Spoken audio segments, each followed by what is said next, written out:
Before history had a name, before calendars, before memory was written down, there was only the world itself. Vast, quiet, a measure, the earth turned slowly beneath a darker sky, lit only by stars, and by a moon that watched without judgment. There were no cities, no borders, no clocks counting the hours. Time moved differently then. Seasons arrived without announcement. Winters stretched, long and patient, covering the land in ice and silence. Glaciers advanced so slowly that generations lived and died without ever noticing their motion. For ye early humans who walked this world, nature was not something to be conquered. It was something to be understood. They listened to the wind, read the language of animal tracks, and learned the rhythm of fire. Each night, darkness arrived completely. No distant lights, no glowing windows, only the sound of breath, the crackle of embers, and the deep quiet of an untouched earth. In this silence, the human mind changed. Stories were not told for entertainment. They were told for survival. Stories taught where danger lived, when animals migrated,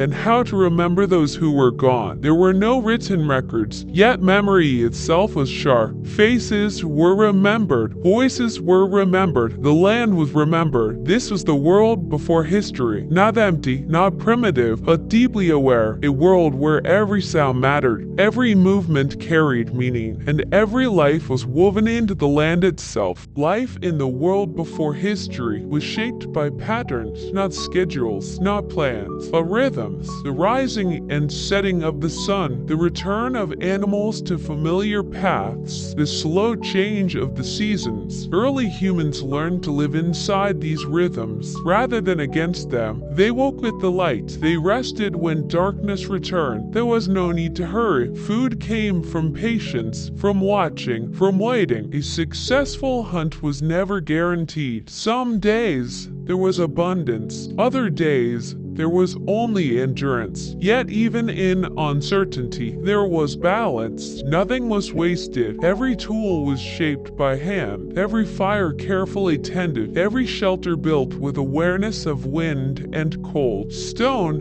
wood, bone, and skin became extensions of the human body, simple materials used with deep understanding. Knowledge was passed quietly, through demonstration rather than instruction. Children learned by observing, by following footsteps, by listening. There were no classrooms. The land itself was the teacher. Rivers taught where to travel. Mountains taught when not to linger. Animals taught when to move and when to stay still. Danger was constant, but so was familiarity. Fear existed, yet it was not overwhelming. It was practical. It sharpened attention. It encouraged cooperation. Survival was not an individual effort. Groups moved together, shared food, shared warmth, shared memory. Loneliness, as we understand it today, was rare. Identity was tied to the group, to shared experiences, to shared places. Names mattered less than belonging. In this world, life was fragile, but it was also deeply connected. Every day was uncertain, yet every day had purpose. This was not a world of progress. It was a world of presence. As generations passed, one discovery quietly changed everything. Fire, not as a weapon, not as a symbol, but as warmth and light and time. Fire extended the day. It pushed back the darkness, held cold at a distance, and gathered people together. Around the fire, movement slowed, voices softened. This was where memory lived. Stories were shaped not for drama, but for meaning. A story might explain why a river bends a certain way, or why a mountain should never be crossed in winter. Some stories warned, some comforted, some remembered those who never returned. These were not myths as entertainment. They were maps of experience. Without writing, the human mind became the archive. Details mattered, the tone of a voice, the order of events, the lessons hidden inside repetition. Firelight made faces visible, and in those faces, recognition grew, a sense of us.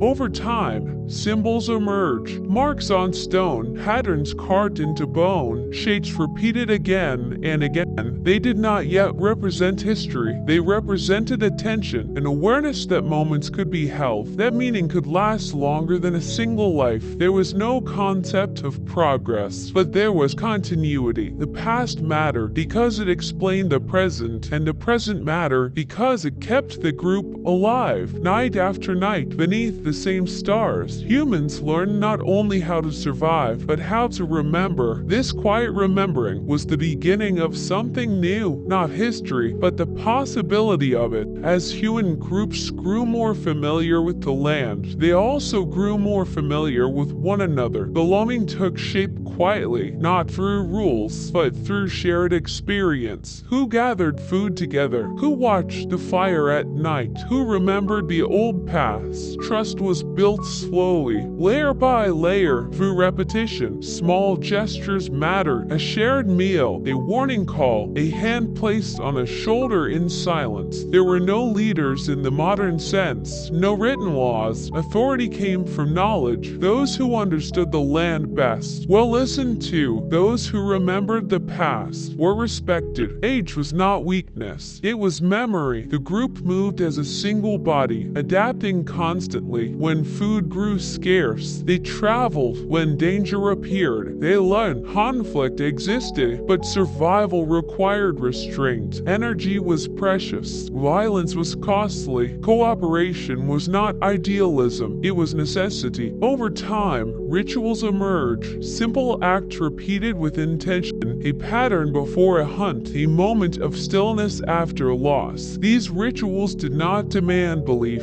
They offered stability. They reminded the group that life continued, even after fear, even after death. Children grew up surrounded by faces they knew, voices they trusted, stories they recognized. Identity was not individual, it was collective. A person belonged not to a name, but to a place, to a people, to a shared past. In this way, human connection deepened, not through ambition, not through conquest, but through quiet dependence on one another. This sense of belonging was as essential as food, as warmth, as shelter. It held the group together when nothing else could. As humans settled into familiar patterns of life, attention slowly turned inward, not out of curiosity, but out of necessity. There were questions that survival alone could not answer. Why did storms arrive without warning? Why did some lives end suddenly, while others continued? Why did the stars return to the same places in the sky without signs? The world was interpreted through experience. Patterns were noticed. Connections were imagined. Meaning was gently assigned. This was not superstition. It was understanding in its earliest form. Certain places felt different. A cave that echoed deeply. A tree struck by lightning. A river that never froze. These places invited attention. Moments of fear, moments of gratitude, moments of loss began to gather around them. Over time,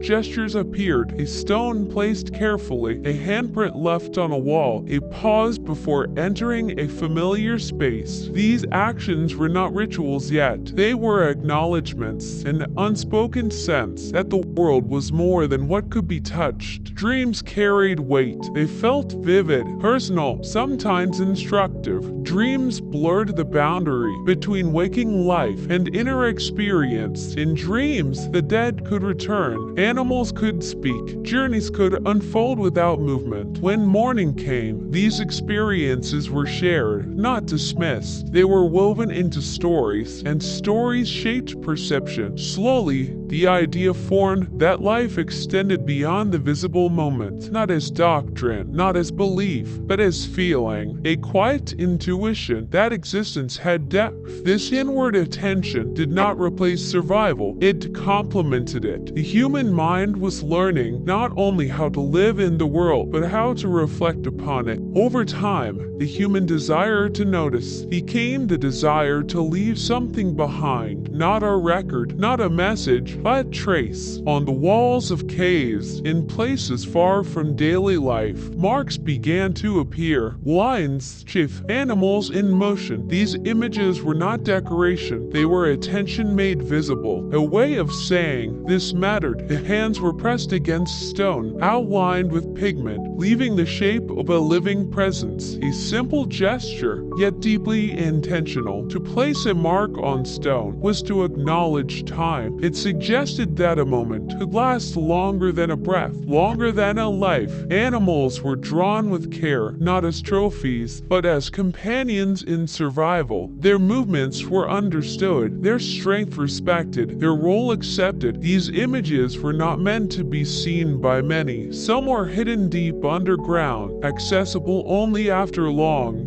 careful journeys. The act of reaching them mattered as much as the images themselves. In creating these marks, humans were learning something new. They were learning how to separate experience from the present moment, how to hold meaning outside the body, outside memory. This was not history yet. There were no timelines, no names, but there was continuity, the understanding that life unfolded in patterns and that those patterns could be observed and remembered and returned to. Culture did not arrive suddenly. It emerged slowly, quietly, through repeated acts of care and attention. Each mark on stone was a small declaration, a reminder that humans were not only living, but noticing that they lived. As marks were left behind and stories carried forward, humans began to notice something subtle. Time was not random. It had shape. Days followed nights. Cold returned after warmth. Animals disappeared, then came back again. At first, these changes felt mysterious. Then, familiar patterns emerged, not through measurement, but through attention. The lengthening of shadows, the angle of the sun, the return of certain winds. Seasons became expected. Winter was no longer a surprise, neither was spring. With this awareness came patience. People learned when to move and when to remain, when food would be scarce, when abundance might return. Time was no longer something that happened. It was something that could be anticipated. This changed everything. Shelters were placed with care. Hats were reused. Gathering places became familiar. Certain locations gained meaning because they returned people to one another. Again and again, memory stretched beyond a single lifetime. Elders spoke of winters long past, of migrations remembered, of places that should be avoided. When the land turned hard and cold, the past became useful, not as nostalgia, but as guidance. The future was not imagined far ahead. There were no distant goals, but there was preparation, a sense that what came before could help shape what came next. In this way, humans began to live not only in the present moment, but across time. Life was still uncertain, still fragile, yet it was no longer unanchored. Time had become a companion, not something to fear, but something to move with, slowly, carefully, and with growing understanding. As knowledge of time deepened, so did knowledge of distance. Paths once taken out of necessity became routes remembered. Humans began to move, not only to survive, but to follow opportunity. Rivers guided travel, coastlines offered food and direction. Open plains allowed long views of the horizon. Movement was slow, deliberate. Each journey carried uncertainty, but also possibility. Groups learned which lands welcomed life and which demanded caution. Some places were passed through quickly, others invited return. Over many seasons, familiar landscapes expanded. The world grew larger, not all at once, but step by step. With migration came exchange, not trade in the modern sense, but sharing. Tools shaped in one place appeared in another. Stories traveled, techniques followed, a way of shaping stone, a method of preparing food, a pattern of shelter. Knowledge moved with people. Different groups met, sometimes briefly, sometimes for generations. Encounters were not always peaceful, but they were formative. They introduced difference, different customs, different sounds of language, different ways of understanding the land. Through these encounters, humans learned adaptability. Identity became flexible. A group was still us, but us could change.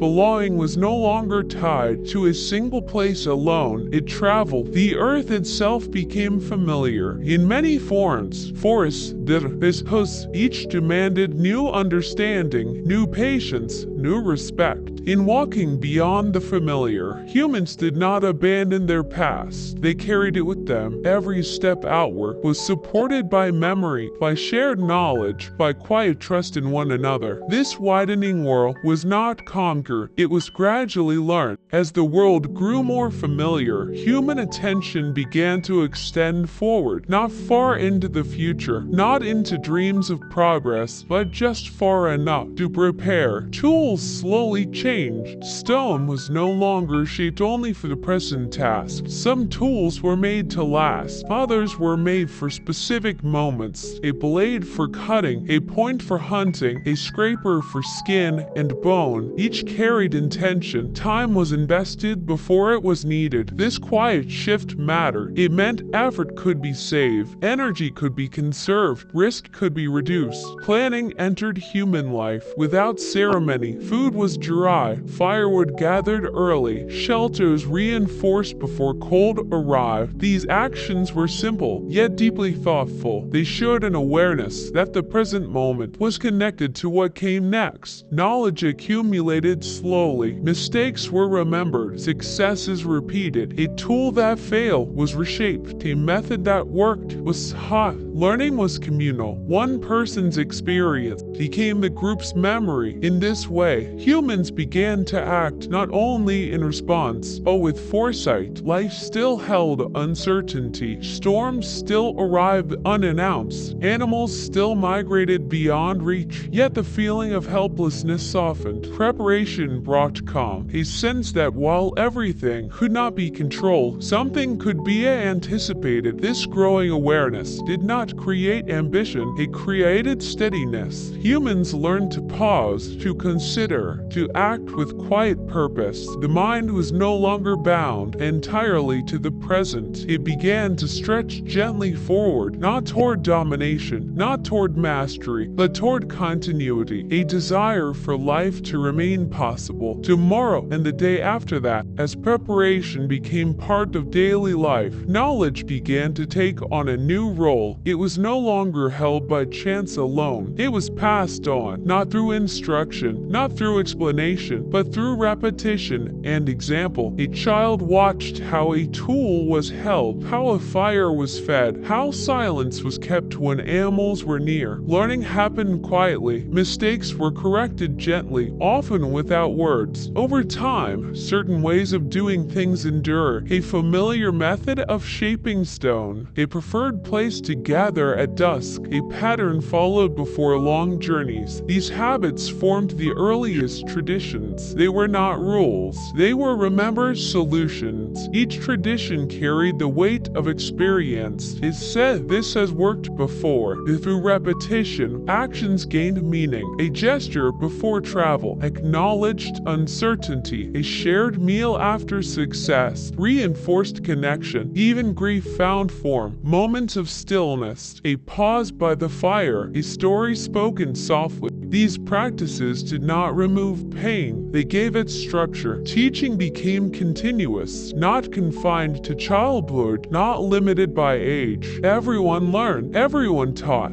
Knowledge flowed in all directions, shaped by observation and trust. In this way, culture deepened, not through invention, but through care. The group became more than a collection of individuals. It became a memory in motion. Each generation added small adjustments, tiny refinements based on changing land and circumstance, yet the core remained familiar. This continuity offered reassurance. Life was uncertain, but it was not chaotic. There were ways to respond, ways to remember, ways to begin again. Through shared knowledge, humans learned not only how to live, but how to continue. As traditions deepened, certain places began to draw people back, not permanently, not yet, but repeatedly. A river bend where fish gathered each year, a sheltered valley protected from the wind, a clearing where paths naturally crossed. These places were remembered. They offered familiarity in a world that constantly changed. Groups began to return to them, season after season, generation after generation. Over time, traces accumulated, fire scars on stone, worn paths through grass, tools left behind and used again. Nothing was owned, nothing was claimed, yet something was forming, a quiet relationship between people and place. Gathering became easier when the land was known, food sources were anticipated, shelters improved slightly with each return. Time spent in one location lengthened, not enough to settle, but enough to pause. These pauses mattered. They allowed rest, repair, reflection. Different groups sometimes arrived at the same place at different times. Knowledge overlapped. Stories were exchanged. Techniques compared. Observations shared. These encounters widened understanding without forcing permanence. Life was still mobile, still responsive, but movement now had anchors. Places held memory, just as people did. They reminded humans where they had been safe before, where life had been sustained, where cooperation had worked. The idea of home was beginning to form, not as a structure, not as territory, but as recognition, a feeling that some places understood human presence and welcomed return. This gentle pull toward familiarity did not end movement. It balanced it. Humans were learning that stability and change could exist together, that one could wander and still belong. As people returned to familiar places, cooperation quietly expanded. Tasks once handled by a few were now shared by many. Gathering food took coordination. Building shelter required timing. Watching over children became collective. No one announced these changes. They emerged naturally from living together, from recognizing mutual need. Certain moments required many hands. A large animal brought down by chance. A sudden storm that demanded shelter. A long journey that needed preparation. In these moments, individual effort was not enough. People learned to act together without instruction. Signals were understood. Roles were assumed. Movements aligned. This cooperation was not rigid. It shifted with circumstance. Sometimes leadership emerged briefly, based on experience or strength. Then it faded again. Authority was situational, temporary. The group remained central. Shared spaces took form. Without design, a central fire, a common resting area, a place where tools were kept. These spaces were not claimed. They were respected. They existed to serve the group. Being together for longer periods changed awareness. People became more attuned to one another's moods, to subtle signs of fatigue or tension. Care deepened. Conflict still arose, but distance was harder to create. Resolution became necessary. Silence was used. Time was allowed. Balance was restored. These early social adjustments were quiet but significant. They showed that living together required more than survival skills. It required attention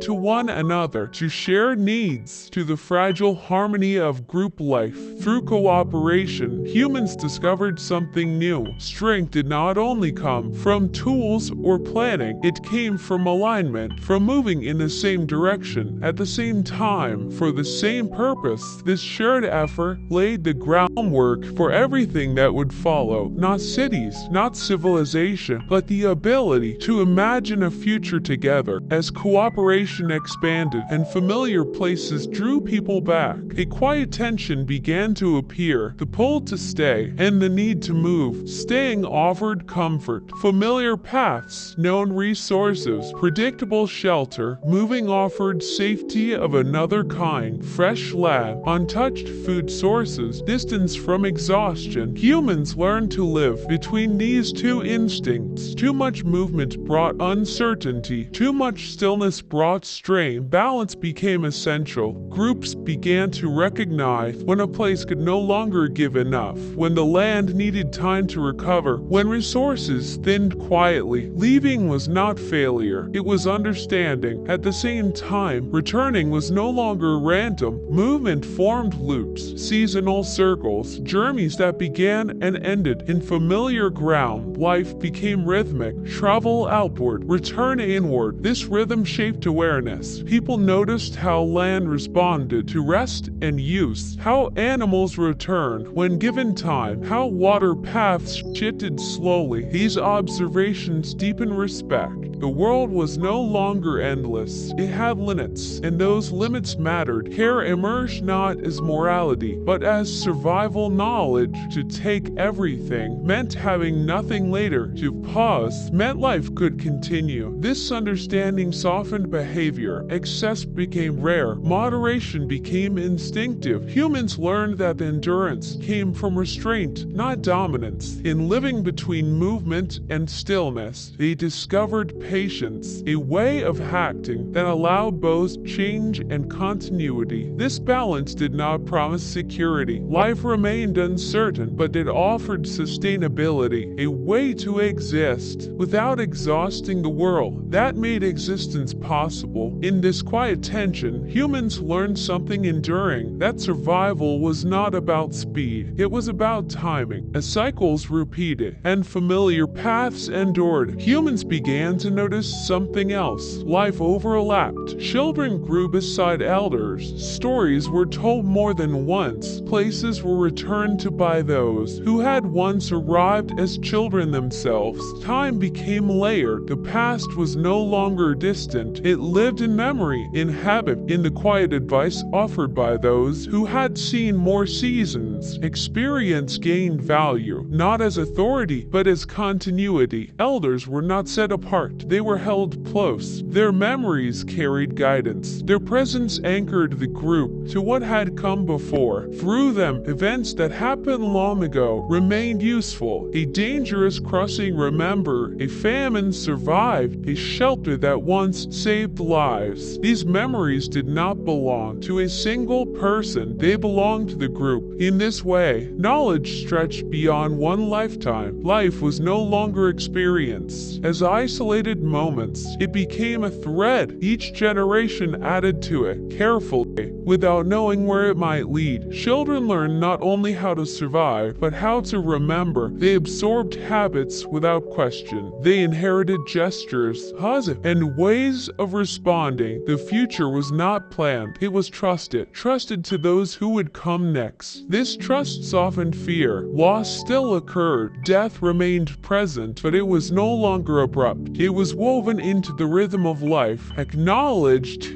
and carried forward through overlapping lives. Humans sensed something lasting, not permanence, not certainty, but continuation, a quiet assurance that while individuals passed, the way of living could endure. In recognizing this, humans began to live not only for themselves, but for those who would follow. As generations passed and knowledge accumulated, the human world grew subtly different, not louder, not faster, but deeper. The land was no longer encountered as something entirely unknown. It was remembered. Paths had stories. Places carried expectations. Seasons arrived with familiarity. Life remained uncertain, yet it was no longer unshaped. Humans had learned how to respond. They could prepare. They could adapt. They could recover. This quiet competence changed perspective. Attention expanded beyond immediate survival toward continuity. What was built, what was taught, what was repeated began to matter more. The idea formed that life could improve slowly, not through control, but through refinement. Small adjustments, better timing, careful choice. Over time, these refinements accumulated. Shelters lasted longer, tools worked more effectively, groups coordinated with less effort. Nothing dramatic occurred. There was no single moment of transformation. Instead, The world eased forward. Humans stood at the edge of something new. Without realizing it, they still lived without writing, without records, without names for their era. Yet they were no longer entirely before history. They were approaching it, approaching the moment when memory would leave the body and enter marks, symbol, and systems. Approaching the moment when time would be measured deliberately and stories would be fixed in place. This threshold was quiet. No one announced it. No one planned it. It emerged naturally from attention, from care, from the desire to remember accurately. History did not arrive suddenly. It waited. It gathered slowly at the edges of daily life,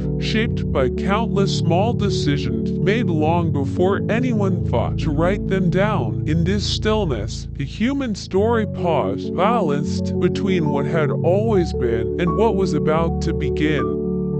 And now, the story can rest. The world before history does not disappear. It remains beneath everything, beneath cities and roads, beneath names and dates, beneath the movement of modern life. The same earth still turns. Patiently, beneath the same sky, stars continue their slow paths, unaware of time as we measure it. Rivers still follow gravity. Seasons still return. Night still arrives. What changed was not the world, it was attention. Humans learned how to remember, how to prepare, how to leave traces behind. And from those traces, history eventually emerged. But long before that, there was presence, listening, waiting, living within the moment without needing to name it. That way of being has never vanished. It still appears in quiet walks, in moments of stillness, in the calm before sleep, when the mind loosens its grip on time and the body remembers how to rest. Tonight, you do not need to carry the story further. It has been told. The people of the distant past have returned to the land, to memory, to silence, and you can return as well, to breathe, to stillness, to the quiet rhythm that has always been here. Let the world continue without effort. Let thoughts slow. Let attention soften. Nothing more is required. The story can remain unfinished, as all good stories do, and in that gentle pause,